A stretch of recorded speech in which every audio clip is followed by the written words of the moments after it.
drama for us today. We're putting the T in metal. Even though this is technically like punk, but it's music drama nonetheless. I think I have found one of the most hated people in the alternative community. Was my family, my bros, my herd. Oh, I just can't with the cow puns. A few days ago, my TikTok page was flooded with this drama like a plague that I did not pray for. Caroline Carr, or Caroline. Guys, I'm terrible with names, we know this. Caroline, I'm sorry. If you do not know who Caroline is, me too, don't worry. I live under a rock though, and I also do not know anything. I feel like I have seen her on my YouTube shorts once or twice. She has like really fun like voluminous hair. So I didn't know anything, but from what I can tell, she is a content creator that does a lot of kind of like the girly pop alternative stuff. Girly pop, that's like the least alternative word I could have said. Lifestyle, fashion, music, trends. She is very good at makeup. If she sees this video, please be kind to my eyebrows. She seems happy. She seems like she's having fun. I'm happy for her. She also dibble dabbles in the music side of things because apparently everyone on this earth but me can sing. So she recently dropped a cover of Cherry Bomb, which is originally by The Runaways. If you don't know who The Runaways are, surely you know Joan Jett.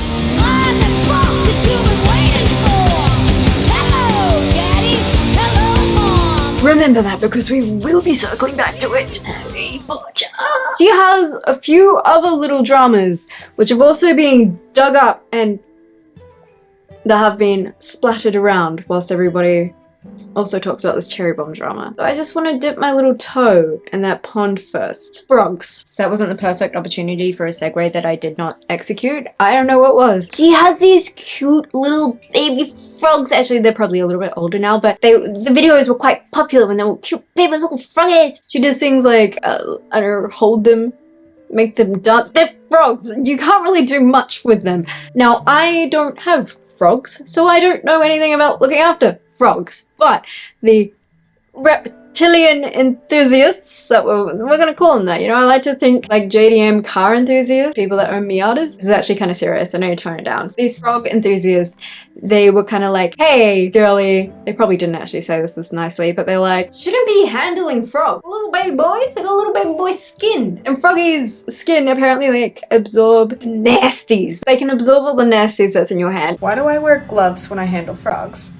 Great question. Frogs are an amphibian, and amphibians have something called permeable skin. What that means is that it allows some particles to pass through. When I own a pet frog, I want to make sure they're not absorbing anything that could be toxic or harmful to them. The oils on our hands can be harmful to amphibians, especially if you use any sort of hand cream or anything scented, or just really there's a whole list. So to protect my frogs, I put on gloves. And my thing is that I always know that people don't get to see the full picture. Even with YouTube, with long form content, we've always known that vloggers are like, you're seeing 10 minutes of my 24 hours in a day. TikTok is even worse because like, what, it's a 10-second? We have no clue prior to filming these videos. He's sanitizing everything like a crazy lady, washing her hands 3 times, replacing her acrylics to make sure they're fresh and dandy. We have no clue. Hey guys, I just wanted to make one last video talking about my frogs. There's been an outpour of comments worried about them. While I have done my research and it's not technically bad to hold your frogs with bare hands, I will in the future be wearing gloves. Yeah, because why risk it? I appreciate the comments that were nicely worded, trying to express their concern, but for all the hate comments and trying to judge my character based off of my frogs and how I take care of them, that was not needed. I do appreciate my supporters holding me accountable. In the future, if I make videos with my frogs, they will either be sitting on a clean area or I will have gloves on. I don't really like to dibble dabble in internet drama. As we know, I don't consume a lot of content. Absolutely, she could have been a frantic frog mummy, but she could have also been maybe uneducated. Now, this is where I'm like, fair enough. Be sure to let someone know. Where I kind of think it's kind of strange now is that she has since then posted videos where she's handling the frogs wearing gloves, which is what people have said is the more ideal thing to do. She also doesn't seem to post her frogs anywhere near as much, so she's no longer exploiting the froggies for views. It's like really strange where people are like, hey, you shouldn't be filming your frogs just to get TikTok views. Hey, you shouldn't be handling them with your hands. So she handles them with her gloves and she stops filming them, and now all of a sudden she's a frog murderer.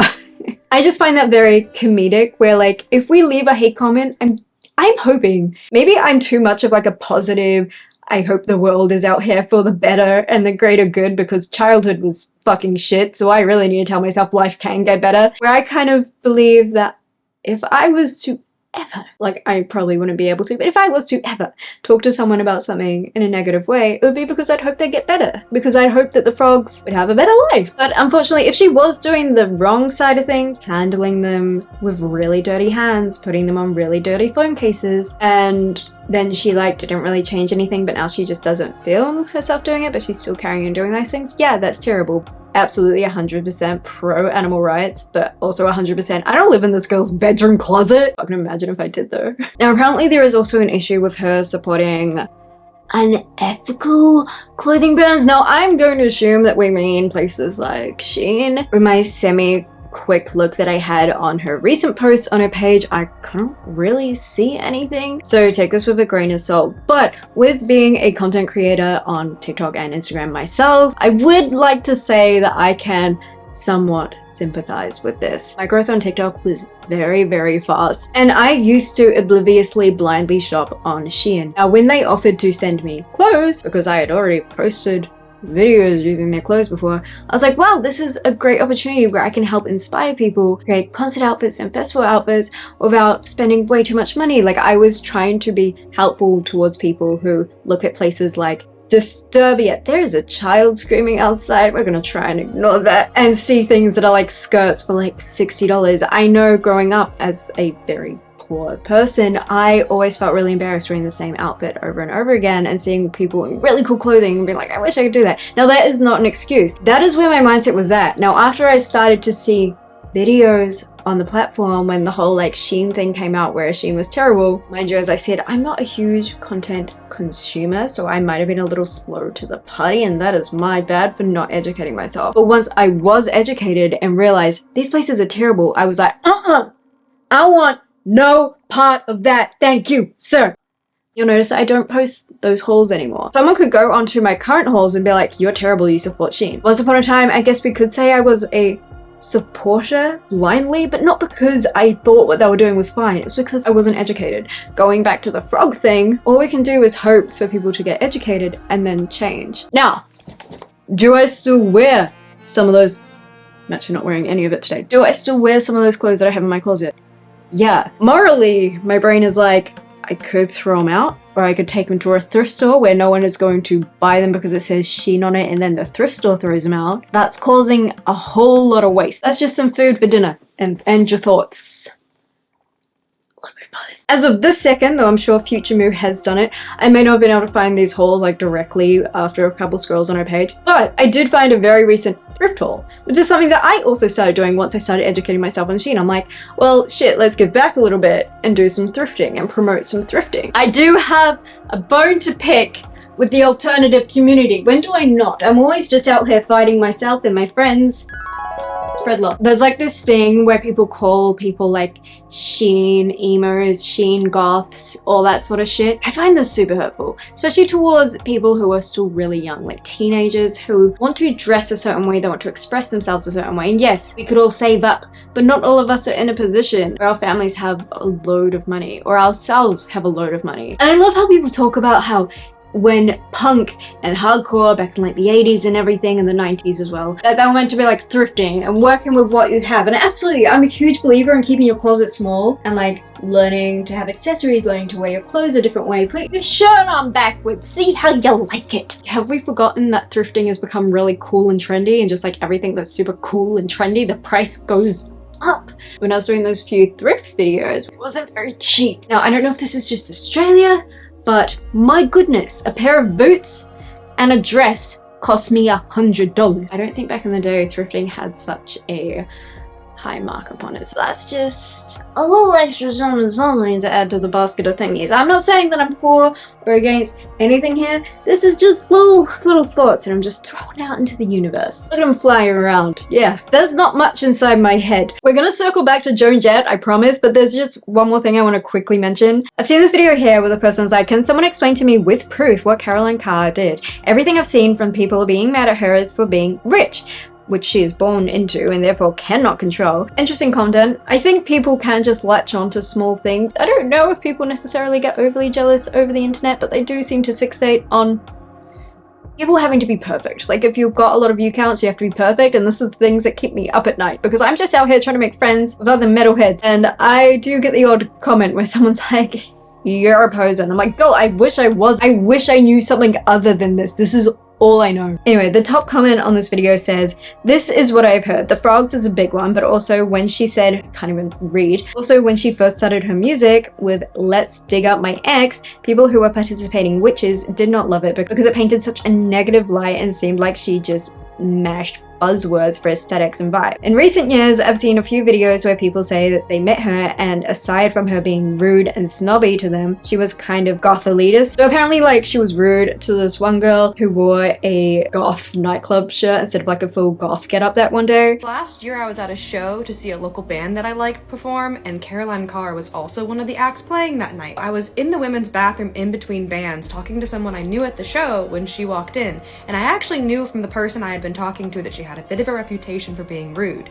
And so the three of us share kind of an awkward interaction, in which during it she happens to notice I am wearing this tank top. I have a picture of how I styled the tank top in the exact women's bathroom where this happened. And if you don't understand what's on the tank top, that is a logo for a club called The Church. It's one of the longest running gothic nightclubs in the United States. It's been going for 30 years, every Sunday night in Dallas, Texas, and I've been going pretty frequently since about late 2020. I bought the tank top at the club the night they were selling the physical merch at the club. So she looks me up and down and says, "You go to the church?"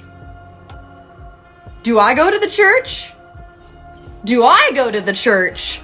Like, I don't know, you guys, does it look like I go to the church? Because, I mean, I have all these pictures from me at the church. So don't really know why she felt the need to doubt my goth credentials in a women's bathroom of all places. That was just really random to me. And the real punchline to all of this is that she doesn't even go to the church, because I've seen her there maybe 3 times. And so it's just wild to me that, like, she promotes herself as like a gothic alternative figure, like whatever, fashion icon, musician, whatever it is she's trying to be, and you don't even participate in the culture around you. So, like, what's your deal? If that is true, that really hella sucks. Like, I always stress so much when I meet you guys. Like, I love meeting you guys, but I always want to make sure you have a great interaction. And I get super excited because if you guys are coming up to me, I'm assuming that you're into the same music as me, and I'm always like, what band are you here to listen to? What are you up to? Where'd you get that shirt? That's fucking sick. All of my energy that keeps up inside me, because I live in my apartment and I don't have a whole bunch of friends in the scene, I feel like it spews out onto you guys, and then I walk away and I'm like, God, they probably hated that. I probably spoke way too much and asked them way too much questions. Way too much questions. I also was probably like, fuck, I said like 3 words wrong. Ah! I love you guys. You guys are so sweet. So one more thing, I just want to go through quickly some of these videos and some of the comments that actually talk about what is apparently wrong with her before we hit Joan Jett in the face. Oh, this guy kind of made me laugh. He was like, the Caroline Carr cover of Cherry Bomb is so kid pop coded. It's giving JoJo Siwa. JoJo Siwa core. Having problems with my vowels tonight. Same energy as bro saying he loves punk and then playing The Strokes, which I do agree, like an actual like hardcore punk fan. Hardcore is in all the way, not hardcore as in music. I understand that hardcore is also a genre. Like, I feel like back in like the emo days, sometimes we'd be like, oh, I listen to more like punk stuff, and then proceed to be like Fall Out Boy, My Chemical Romance, Paramore, when that's more just like punk pop side of the emo scene. For me, I feel like I can call myself a metalcore fan because I know so many bands and so much lore on metalcore. Like, it's very diverse. It's same with punk. Like, if you're actually dig deep into the lore, deep into all those bands, it's a whole new world. When Cherry Bomb was released, it was a pretty subversive song. There were a lot less women in the punk scene and rock scenes, and it was pretty rare generally for a female performer to get up on stage and basically say, women be horny. These two things aren't quite as subversive anymore, so the point of covering a song like Cherry Bomb is to pay homage to that subversion. Caroline Carr, however, is a poser. She doesn't really believe these things, or at least she doesn't act as if she does. She doesn't believe in subversion. She doesn't believe in rebellion. It is mostly just an aesthetic for her. That results in music that sounds like The Neighborhood from Edward Scissorhands. It sounds like she's never seen a piece of dirt in her life. It's extremely bland, and that comes through so much worse when you're trying to cover a song that has such a long history of subversion. It's prevalent in all of her music, but it's especially bad when she's covering such a historical song. With Caroline Carr's new cover of Cherry Bomb, TX2's just entire existence, really, and also my entire life spent on the internet, I've come to the conclusion that influencers simply cannot make good music. The only time I've seen an influencer make good music is if they weren't really an influencer, they were just a musician who happened to get popular through social media. And again, I feel like that's not really an influencer. So we are happy to announce we are not influencers. Okay, he goes on to then promote his song. But yes, influencers get a really bad rap with making music. I think there is kind of a charm towards just making some art because you enjoy making some art. You can see that I really play devil advocate here, don't I? I'm not defending her. I'm not for her. I'm not against her. I'm not even Switzerland. I'm not on the fence. I am the fence. I am so deep in the ground in the middle of not having an opinion. Whenever I see someone say one opinion, I'm like, absolutely, 100%. But there's also another side to that. I don't know if that makes me unbiased or just really weak in the knees. There's a lot of people just saying that it's a lot of kid bop. Am I saying bop right? I think so. Do I remember what I looked like in 2019? I get this question a lot, and I don't know if it's like a rhetorical question or y'all. Do I remember? Yeah, I mean, I was 17 in 2019. This was peak soft girl era on TikTok. I dug through my Instagram to find these and tell me there's some stuff in there. I was like, oh my god, I need to delete this shit. This was VidCon 2019. Rat? Nice to see you, buddy. I also get asked a lot if I remember Vanellope, if I remember my time. Yes, I can't unsee it out of my brain. It's all, is that the Vanellope girl or is that the girl who got roasted by Ray William Johnson? Are two things I hear a lot. I love that roast, by the way. Looking back on it, everything was so vibrant and pretty, and that's just like the vibe of 2019. And I was happy for the most part, other than I had like extreme anxiety from getting all this attention on the internet. She was cool, but all she wanted to do back then is look how I do now. It's one thing that kind of gets me in the scene. Being someone who's been, this is how I grew up, and it's not because I was trying to look like someone. Yes, we saw Tumblr girls looking like this, but I just wanted to look in a way that made me feel good. Like sometimes I have fishnets on my arms, sometimes I wear a white tee and blue jeans. I always try to wear what's gonna make me feel good on the day, what I put on, and I look in the mirror and I go, yeah, this is cool, this feels like me. So I do hate the stigma that there is rules. No matter what you call yourself, someone's gonna tell you that you're not that. And I felt that growing up. If someone called me emo, I'd be like, absolutely not, I'm not emo. If she was on there saying, this is how you have to look to be this person, absolutely rip her head off. But if she's like, this is what I like to wear, and she wears it, I don't feel like we can come at her and say, you're not alternative though. I kind of don't see her doing that. She even posted this video here, how she hasn't claimed to be anything. So that's where I've kind of got that idea from. That's one thing that just really irks me about the scene. I would hate for you guys to feel like you can't watch my content, or you can't say hello to me because you don't wear the right thing, or that you can't be in our Discord, you can't be in our streams, you can't be a metalhead along with the rest of us because you wore blue jeans on fucking Tuesday. Like, who cares? Seems like every 10 years it just kind of like loops back around and we see a new version of it, which always makes the generation before a little bit spicy. I think it's kind of funny that someone made this one video about Joan Jett rolling in her grave. Did Joan Jett pass away? She seems very, very alive. I don't know where, maybe it's just the expression. But then Carol and Carl like posted this video that they're following each other. So I guess Joan Jett was like, hell yeah, thanks for covering my song. So this is the song.